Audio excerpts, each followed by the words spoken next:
যার মধ্যে মনোযোগ, আগ্রহ, আন্তরিকতা থাকে আল্লাহর কথার প্রতি, তার জিন্দেগি বদলায়। গাফেল বদলায় না। আমার শায়েখ আল্লামা মুফতি মুশতাকুর নবী কাসিমি হুজুর প্রায় বলে, 3 জিনিস মানুষকে বরবাদ করে। 1 নাম্বার হলো গাফলত, এই খামখেয়ালি, অবহেলা, করতেছি করব না, করতেছি তো করছি তো, অবহেলা, তুচ্ছতাচ্ছিল্য, অবজ্ঞা, গাফলতি। 2 নাম্বার হলো জাহালত, অজ্ঞতা, না জানা, মূর্খতা, শিখলামে না। ইচ্ছা করলে 3 মাসেই কোরআন শরীফ শুদ্ধ করা যায়, কিন্তু আমি বিষয়টার কোনো গুরুত্বই দিলাম, যার ফলে 60 বছর পর্যন্ত নামাজ পড়ে অশুদ্ধ কোরআন, অশুদ্ধ সূরা কেরাত, দোয়া কালাম অশুদ্ধ, আত্তাহিয়াতু দুরুদ শরীফ, দোয়া কুনুত সবই অশুদ্ধ, ফলে কিচ্ছু গোড়ার ডিমও হয় না। একেবারে নুরানির বাচ্চাকেও যদি বলেন, তা আমাদের নুরানিতে বাচ্চাদেরকে পড়ানো হয় অজু ভঙ্গের কারণ, নামাজ ভঙ্গের কারণ 19টি। এর মধ্যে 1 নাম্বার হলো নামাজে অশুদ্ধ কোরআন পড়া, কেরাত পড়া। অশুদ্ধ কেরাত পড়লে নামাজ হয় না। তাইলে এই যে জাহালত, না জানা, যেটাই বলবেন হুজুর এই কথা তো আমি জানতাম না, আপনি জানতেন না। 30 বছর ধরে প্রত্যেক জুমায় 1 বছরে 52টা জুমা, তাহলে 52টা জুমার মধ্যে ইমাম সাহেব জুমার বয়ান করে, আপনি শুনলেন না কেন? কি গোড়ার ডিম শুনলেন? আপনি জানেন না? যেটা জিজ্ঞাসা করি আপনি এটাই জানেন না, কি ঘাস কাটলেন আজকে? এত দিন শিখলেন না কেন? জানলেন না কেন? এটাকে কোনো বিষয় মনে করলেন না কেন? মসজিদে ঢুকছে 12টা 40-এ 30-এ ইমাম সাহেব বয়ান শুরু করছে, ওনারও জুরানি শুরু। ইমাম সাহেবের ওয়াজ শেষ, ওনারও জুরানি শেষ। এই যে জুরাই, এই মাঝ বয়সী বয়স্ক লোকের অভ্যাস এটা।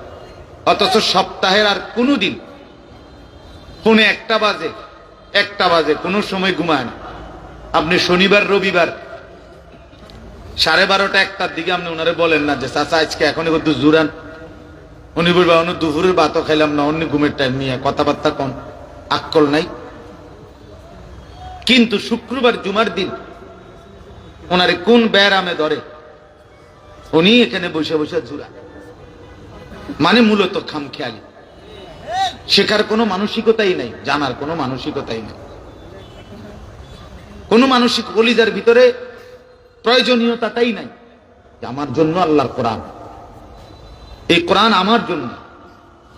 রাসূলুল্লাহ সাল্লাল্লাহু আলাইহি সাল্লামের 23 বছরের জিন্দেগি আমার জন্য, আমার কবর, আমার হাসর, আমার মিজান, আমার ফুলসেরাত, আমার আখিরাত, আমার এই যে আমার এটা, ইন্না সালাতি ওয়া নুসুকি ওয়া মাহইয়ায়া ওয়া মামাতি, আমার আমার আমার নামাজ, আমার ইবাদত, আমার জীবন, আমার মরণ লিল্লাহি রাব্বিল আলামিন, মহান আল্লাহ পাকের জন্য। তাহলে এই যে এটা যদি আমরা দিলের মধ্যে বুঝতাম তো আরো মনোযোগী হইত। কিন্তু না জানা, সবকিছুর মধ্যেই কোরআন সুন্নাহ এবং ইসলামী হুকুম আহকাম না জানাটাকে কোনো লজ্জাও বোধ করে না।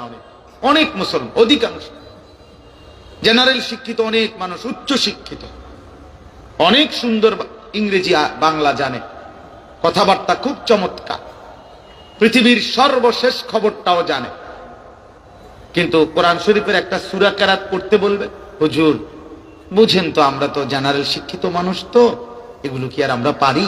বাহ বাহ বাহ, মানে শুদ্ধ মারে কথা, বাংলা কয় শুদ্ধ, আরবি কয় অশুদ্ধ, ইংরেজি কয় শুদ্ধ, কোরআন শরীফ পড়ে অশুদ্ধ। তার মানে এটা কোনো বিষয় না। তাহলে ইংরেজিটা তো আপনি এত সুন্দর করে বলেন কেন? বাংলা কথাটা এত শুদ্ধ করে বলেন কেন? বলেন, সেখানে শুদ্ধর জন্য এতটা, একটা সাধারণ মানুষকে শুনাইবেন, তার জন্য এত সুন্দর, কেমন আছেন, ভালো আছেন, হ্যাঁ, এত সুন্দর করে বললেন, মহান আল্লাহ পাককে শুনাইবেন, সেটা এত অশুদ্ধ কেন? কোরআনুল কারীম তো আল্লাহকে শুনানো, তো আল্লাহ তাআলাকে শোনানোর ব্যাপারে এই খামখেয়ালি কেন? এই জন্য বললাম, জাহালত, অজ্ঞতা, মূর্খতা, দিন সম্পর্কে না জানা, কোরআন সুন্নাহর বিধিবিধান না জানা বরবাদ হওয়ার, জাহান্নামী হওয়ার একটা মৌলিক কারণ। আর 3 নাম্বার হলো দলালাত, পথভ্রষ্টতা, মানে পথ হারিয়ে ফেলা। আল্লাহ যার উপরে নারাজ হয় তাকে আল্লাহ তাআলা গোমরাহ করে দেয়। অনবরত, অব্যাহত, কথাটা বুঝেন, অব্যাহত গুনাহ এবং নাফরমানি ধারাবাহিক করতে করতে একদিন আল্লাহ পাক এমন নারাজ হয়, মনের ইচ্ছা মতো চলতে চলতে নাফরমান, একদিন আল্লাহ এমন নারাজ হয়, আল্লাহ ইচ্ছে করে আল্লাহই তাকে গুমরাহ করে দেয়। যা বেঈমান, তোরে আর আলোর পথ দেখাইলাম না। কোরআন শরীফে আছে, আফারাআইতা মান ইত্তাখাযা ইলাহাহু হাওয়াহু। আল্লাহ বলছে, বন্ধু আপনি দেখেন তাকে, যে তার মনের ইচ্ছাকে নিজের খোদা বানিয়ে ফেলেছে, তার মনে যা চাই তাই।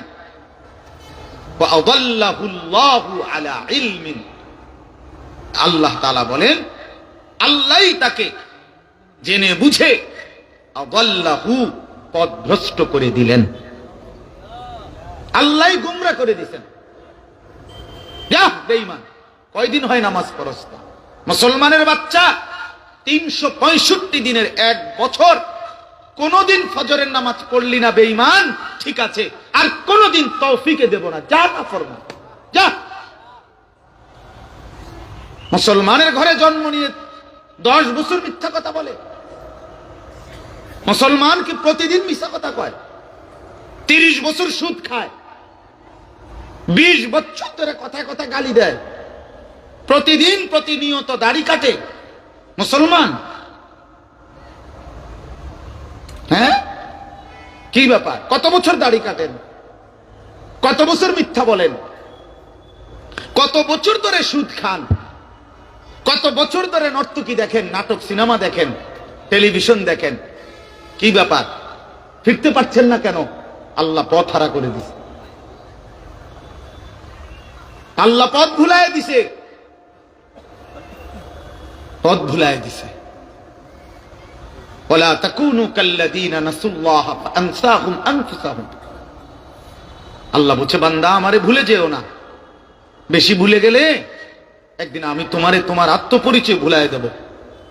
একদিন তোমার কবর, তোমার আখিরাত আমি আল্লাহ নিজে ভুলিয়ে দেব। আমরা অনেক সময় রাগ করলে বলি, বেটা এমন ফিডাফিট মুখ, বাপের নাম ভুলাই দেবো, বেটা 14 গোষ্ঠীর নাম ভুলাই দেবো, বলে না মানুষ? এমন ফিডা দিমু বেটা, ফাজলামি করস। ঠিক আল্লাহ বলছো, বান্দা কার লগে ফাজলামি করস, কারে সেজদা দাও না, ঠিক আছে মনে রাখিস, আর কোনদিন তৌফিক দেব না, আর কোনদিন সুযোগ দেব না। ফাআনসাহুম আনফুসাহুম, পরিচয় ভুলায় দেব, পরিচয় ভুলায় দেব। আর কোনদিন মনে পড়বে না তুমি মুসলমান, আর কোনদিন মনে পড়বে না তোমার কবর আছে, আখিরাত আছে। আরে বাপ, এর চাইতে বড় লানত, অভিশাপ আর কিছু না, যে আল্লাহ পথ ভ্রষ্ট করে দিছে। আদাল্লাহুল্লাহ, আল্লাহ বলেন আমি পথ হারা করে দিলাম। কোরআন শরীফে আছে, আল্লাহ বলেন ওয়ামান ইউদলিলিল্লাহু ফামা লাহু মিন হাদ। আল্লাহ যাকে পথভ্রষ্ট করে দিলেন তার জন্য আর কোথাও কোনো পথ প্রদর্শক নাই, নাই। আল্লাহ যদি কাউকে পথভ্রষ্ট করে দেয় তো তারে হেদায়েত দিবে কে? আব্দুল কাদের জিলানী, জুনায়েদ বাগদাদি, জুনায়েদ বাগদাদির আব্বা, তাইলে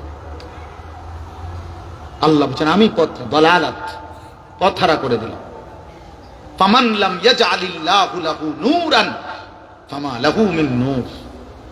আল্লাহ বলেন আমার আলো যে পেল না তার জন্য আর ফামা লাহু মিন নূর, পৃথিবীর আর কোথাও তার জন্য কোনো আলো নাই, আমার আলো থেকে যে বঞ্চিত। প্রিয় বন্ধু, প্রিয় বাপ, প্রিয় নওজোয়ান, বুঝতে শিখো, ভাবতে শিখো বন্ধু। এমন নাফরমান হইও না যে নাফরমানির কারণে খোদা তোমার থেকে মুখ ফিরায় নিছে। আহা, এর চাইতে বড় লানত আর কিছু হতো।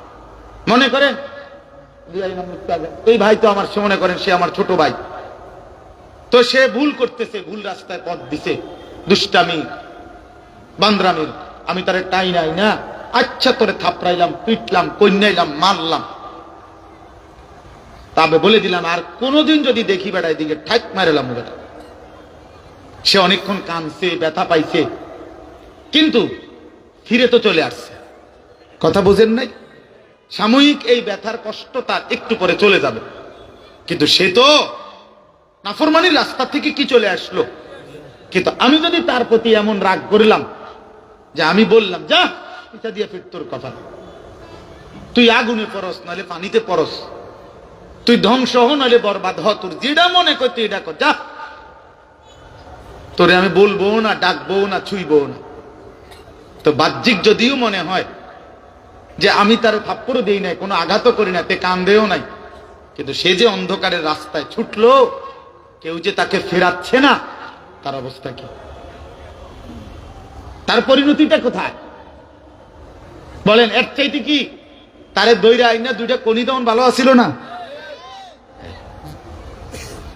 এই জন্য বাপ, ওই আমরা যে ওয়াজ করি, যত বড় বক্তাই কন আর ছোট বক্তাই কন, আমরা আগে কথা ভাঙ্গা লই। এই যে খুতবা পড়ি না আমরা হুজুররা, কথা আগে আমরা বুঝ করে লই। আমরা তো বোঝেন না অনেকে, আমরা আগেই বলে নেই ভাই ওয়াজ করতে পারবো, দাওয়াত দিছেন আইলাম, কিন্তু এটা মনে রাখেন মাইয়াহদিহিল্লাহু ফালা মুদিল্লা, আগে আমরা কি করে রাখছি, কথা বাই করে রাখছি, ওমান ইউদলিলহু ফালা হাদিয়া লা, যারে দিয়েই ওয়াজ করান ভাই, আল্লাহ যদি হেদায়েত দেয় কেউ পথ ভ্রষ্ট করতে পারবে না, আল্লাহ যদি হেদায়েত না দেয় কেউ পথ দেখাইতে, প্রধান বক্তা আর বিশেষ বক্তা, চাঁদের দেশের বক্তা আর মঙ্গল গ্রহের বক্তা, কামত ফায়সালা কোথায়? এই জন্য আমরা আগে ফেঁস ভাই গেল বলে নে, এই যে খুতবা এটা সবাই পড়ে, রাসূলুল্লাহ সাল্লাল্লাহু আলাইহি ওয়াসাল্লামের জবানের খুতবা। এই জন্য বললাম, ওই কথার প্রসঙ্গে তিনটা কথা বললাম। এই তিন জিনিস মানুষকে বরবাদ করে। এক, গাফলত, অবহেলা। সুযোগ আছে, সময় আছে, শরীর আছে, স্বাস্থ্য আছে, যৌবন আছে, সক্ষমতা আছে, কিন্তু কদর করে না। 1টা বাজে জোহরের আজান, 4:15 বাজে আসরের আজান, 3.25 ঘন্টা, 12 রাকাত নামাজ পড়তে 3.25 ঘন্টা লাগে, তো কেন পড়লেন? কেন পড়লেন? 6:40 মনে করেন ফজরের সূর্য উঠে, 5:20, 5:25, 30 আজান দিয়ে ফেলছে, প্রায় 1 ঘন্টা ফজরের ওয়াক্ত, আজানের পরেও তো ধরে নিলাম এই 1 ঘন্টা 4 রাকাত নামাজ পড়তে কি 1 ঘন্টা লাগে? কেন পড়লেন? গাফলত, খামখেয়ালি, অবহেলা। অবহেলা। 7:30 বাজে এশার আজান হইছে, তো রাত 12টা পর্যন্ত কত লম্বা টাইম, কেন পড়লো না? খামখেয়াল। এই জন্য বাপ, গাফলত অনেক বড় অপরাধ, গাফলত অনেক বড় বরবাদি, গাফলত, গাফেল অনেক বড় বদনসিব, যে শরীর, স্বাস্থ্য, যোগ্যতা, সামর্থ্য, সময় সব কিছু থাকার পরেও বঞ্চিত হলো শুধু গাফলতের কারণে। কিসের কারণে বাপ বলেন? গাফলতের কারণে। তো এই জন্য বললাম কষ্ট, গাফলত থেকে বেঁচে থাকা। কোরআনুল কারীমের মধ্যে আছে, মহান আল্লাহ পাক রব্বুল আলামিন প্রিয় নবী সাল্লাল্লাহু আলাইহি ওয়াসাল্লামকেই বলেছেন, ওয়ালা তাকুম মিনাল গাফিলিন। এই যে নবীজিকে বলছেন, আমাদের নবী সাল্লাল্লাহু আলাইহি ওয়াসাল্লাম গাফেল ছিলেন কতক্ষণ? কথা বলে না, বলেন না বাপ, বুঝতেছেন কিনা? নবীজি গাফেল ছিলেন কখন? আম্মা জান আয়েশা রাদিয়াল্লাহু তাআলা আনহা বলেন, নবীজির স্ত্রী উম্মুল মুমিনিন বলতেছেন, কানা রাসূলুল্লাহ সাল্লাল্লাহু আলাইহি ওয়াসাল্লাম ইয়াযকুরুল্লাহ ফি কুল্লি আহইয়ানি। নবী সাল্লাল্লাহু আলাইহি ওয়াসাল্লাম সর্বদাই আল্লাহ পাকের জিকির করতেন। তারপরেও আল্লাহ বলতেছে, দোস্ত বন্ধু আপনাকে বলছি, ওয়ালা তাকুম মিনাল গাফিলিন, গাফিলদের অন্তর্ভুক্ত হইয়েন না। নবীজিকে বলছেন, আপনি কি আমি কি? কোরআন শরীফে আছে আল্লাহ তাআলা বলছেন, আমি অগণিত জিন এবং মানুষ দিয়ে জাহান্নাম পূর্ণ করব। ওয়ালাকাদ যারানা লি জাহান্নামা কাসীরাম মিনাল জিন্নি ওয়াল ইনস, অসংখ্য অগণিত জিন এবং মানুষ দিয়ে আমি আল্লাহ জাহান্নাম পূর্ণ করব। খোদার কসম, আল্লাহ এই আয়াতের লাস্ট শব্দটা বলছে। আল্লাহ বলতেছে, শোনো বান্দা, যত লোককে আমি জাহান্নামে দেব, কেন দিলাম জাহান্নাম? এই সবগুলো জাহান্নামের সম্মিলিত একত্রিত একটি পরিচয় হলো উলাইকা হুমুল গাফিলুন। এই আয়াতের শেষ কথা এটা। এরা সবগুলো নাফরমান জাহান্নামী, মূলত গাফিল। মূলত কি ছিল? গাফিল। গাফিল। কিরেন নামাজ যাইতে না, হজাম জান্না আইতে আছে শেষ। আরে কিরে উড়ো না, ফজরের নামাজ। উঠতেছি, এরকম শুরু করলেন কেন?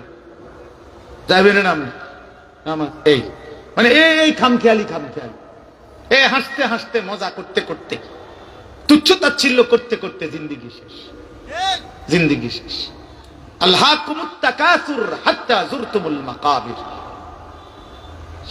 আল্লাহ তাআলা বলে, বান্দা দুনিয়া বাড়ানোর নেশা শাগালাকুম, তোমাদেরকে ব্যস্ত করে দিল, ও আনসাকুমাল আখিরা, আখিরাত ভুলায়া দিল।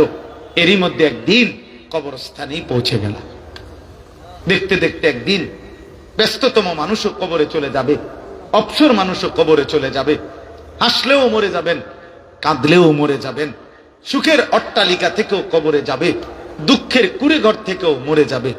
জীবনে যে কোনোদিন হাসে নাই সেও কবরে যাবে, জীবনে যে কোনোদিন দুঃখ পায় নাই সেও মরে যাবে। প্রিয় বন্ধু আমার, বাপ আমার, মরতেই হবে, মরতেই হবে, যেতেই হবে। এটাই চূড়ান্ত অনিবার্য বাস্তবতা। তাহলে চোখের সামনে এত মৃত্যু, এত লাশ, এত জানাজা, এত কবরস্থান দেখে আখিরাত ভুলে যাওয়া, কবর ভুলে যাওয়া, এর চাইতে বড় বোকামি আর কিচ্ছু হইতে পারে না। 30 বছর আগে একবার কবরের কথা কইছে, আর তো কোনোদিন কয় নাই, বিষয়টা খেয়াল ছিল না, এমন বলার সুযোগ আছে কি? চলার পথে, জীবন চলার পথে প্রতিনিয়ত মানুষের মৃত্যু দেখি এবং শুনি। আমাদের জীবনটা এমন না? তাইলে ভুললেন কেন? কেন ভুলে গেলেন? আল্লাহকে কেন ভুলে গেলেন?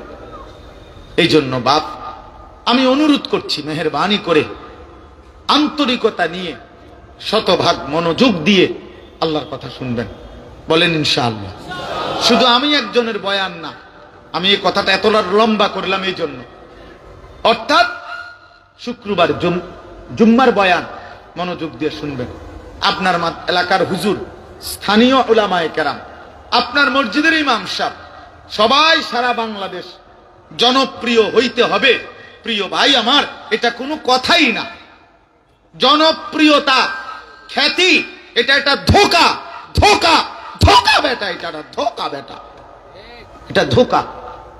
সফলতা কিংবা ব্যর্থতার জন্য জনপ্রিয়তা কোনো মুখ্য বিষয় নয়। সবাই চিনলে সফল, সবাই না চিনলে ব্যর্থ, এমন কথা কোরআন সুন্নাহর মধ্যে নাই, এমন কথা নাই। সফলতা কিংবা 10,000 মানুষের সামনে ওয়াজ করলে উনি সফল, আর 10 জনের সামনে বললে উনি ব্যর্থ, এই কথা কোরআন সুন্নাহর মধ্যে নাই। কথা বুঝছেন? কাজেই আপনার স্থানীয় উলামায়ে কেরামকে সর্বোচ্চ কদর করবেন। বলেন ইনশাআল্লাহ। ও আসরের পরে কে বয়ান করবে? ও হুজুর, আমরা এলাকার হুজুররা কিছু টুকটাক কইব, ওই এমনি কথা বেটকি মারে। হ্যাঁ, এলাকার হুজুর কখন এটা টুকটাক হয়ে গেছে। তা আমি অনেক মানুষের জিজ্ঞাসা করছি, মিয়া স্থানীয় উলামায়ে কেরাম বললে বুঝি এটা টুকটাক হয়? টুকটাক অর্থ কি? আল্লাহর কথা বল, টুকটাক কি তা? বলেন, তামাশা আর কি। অথচ কোরআনুল কারীমের মধ্যে আছে, ওয়াজাআকুমুন নাযীর, আল্লাহ প্রত্যেক জাহান্নামীকে বলবে, তোমার কাছে আমি 2টা জিনিস, এক, তোমারে আমি হায়াত দিছি আমল করার মতো, আরেকটা হলো তোমার কাছে আমি ভয় প্রদর্শনকারী বান্দা পাঠিয়েছি। অতএব প্রত্যেক অঞ্চলে ওয়ালি কুল্লি কওমিন হাদ, কোরআনে আল্লাহ বলছে প্রত্যেক জাতির জন্য, গোষ্ঠীর জন্য পথ প্রদর্শক আল্লাহ নির্ধারণ করেছেন। এজন্য খোদার কসম বাপ, প্রত্যেক এলাকার, প্রত্যেক জনপদের, প্রত্যেক মহল্লার স্থানীয় উলামায়ে কেরাম ওই এলাকার, ওই অঞ্চলের মানুষের রাহবার, হাত, পথ প্রদর্শক। আপনি যদি ওনাদেরকে কদর না করেন, আলো পাবেন না, আলো পাবেন না। না, সবসময় বড় চাঁদের দেশের হুজুর আইতে হইব, মঙ্গল গ্রহ থেকে একের পিকাপে করে হুজুর আনতে হইব, বিরাট তাজা হুজুর, মোড়া তাজা হুজুর আনতে হইব, এটা কোনো কথা না। না, সবাই চিনতে হবে জরুরি না। আপনাদেরকে আমি একটা ছোট্ট উদাহরণ বলি। কোরআনুল কারীমের মধ্যে 25 জন নবী এবং রাসূলের নাম আছে। এখানে আমার শ্রদ্ধেয় উলামায়ে কেরাম আছেন, আপনি জিজ্ঞেস করেন কোরআনে নবীর নাম আছে কয়জন? 25 জন। বলেন না কয়জন? তো নবী রাসূল তো মোট 25 জন, কয়জন? তো 1,24,000 কিংবা 2,24,000, এই আরো বেশি কম হইতে পারে। তো 1,24,000 ধরেন। তো কোরআন শরীফে নবীদের নাম আছে 25 জন। হাদিস এবং অন্যান্য ইতিহাসের কিতাবে মিলাইলে, সবগুলো মিলাইয়া বাড়ি সালান দিয়া 100 নবীর নাম মিলাইতে কষ্ট হয়ে যাবে। কথা বুঝেন? একেবারে বাড়ি সালান দিল, সমস্ত নবীর নাম মিলাইলে, সব কিতাব খুঁজা, তো 100 জনে যদি মনে করেন জানা গেল, ধরে নিলাম, তো 1,24,000 নবীর মধ্যে 100 জনের নাম মনে করেন আমরা পৃথিবীবাসী জানি, ওলামায়ে কেরাম জানে, তো বাকি যাদের নাম কেউ জানে না, ওনারা ব্যর্থ। মত তো চিনে না, ওনারা তো ভাইরাল না। এটা যদি বুঝে থাকেন, তো নিজ নিজ মহল্লার স্থানীয় ওলামায়ে কেরামকে কদর করবেন। শুক্রবারে জুমার বয়ান শতভাগ মনোযোগ দিয়ে শুনবেন, তাইলে ইনশাআল্লাহ দেখবেন জিন্দেগি সুন্দর হবে। ধারাবাহিকভাবে শুনতে হবে। 52 সপ্তাহ, একটা বছর, খামখেয়ালি মনে করেন না। 52 সপ্তাহে ইমাম সাহেব বয়ান করে, প্রতি 52তে 50 মিনিট করে বয়ান করে। আপনি 1 বছর অনেক কথা শুনতে পারবেন, আল্লাহর কথা শুনতে পারবেন, যদি মনোযোগ দেন, যদি আন্তরিকতা দেখান।